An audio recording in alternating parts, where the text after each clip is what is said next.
A major new rule could now change the way commercial truckers work across the US.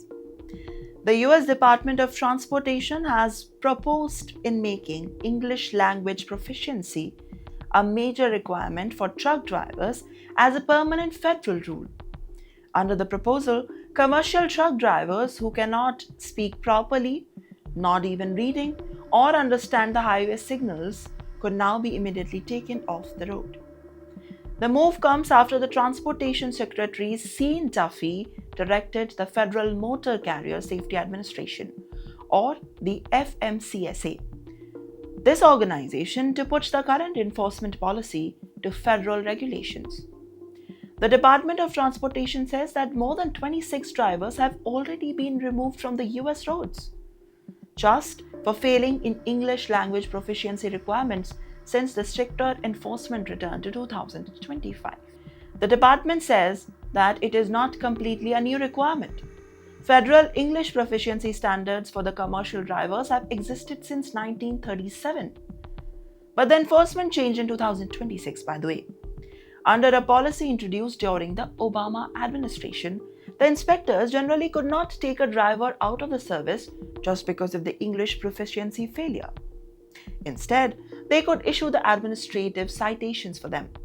But now, under the Trump's rule, the administration wants to reverse the approach and make stricter enforcement permanent. Transportation officials argue that the rule is about the road safety. They say that the truck drivers need to understand the important signs such as steep grade, runaway truck ramp, and do not enter.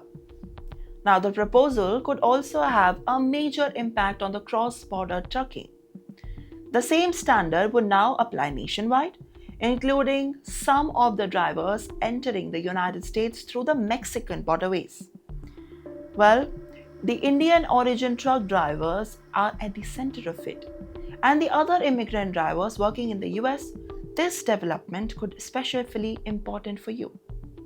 The key issue is not simply just speaking English fluently, but whether a driver can meet the federal safety standards during the official evaluation.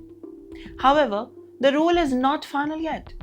It must go through the public comment first and then from the FMCSA regulations. So, the message for Washington is clear. English proficiency is being treated as a road safety requirement. The Trump administration now wants those standards to stay in place for the long term. And for thousands of immigrant truck drivers, the next question is simple. Will they meet the new enforcement standards, or could their job be at risk just because they don't know English well? Well, that answer may be clearer once the rule is finally issued.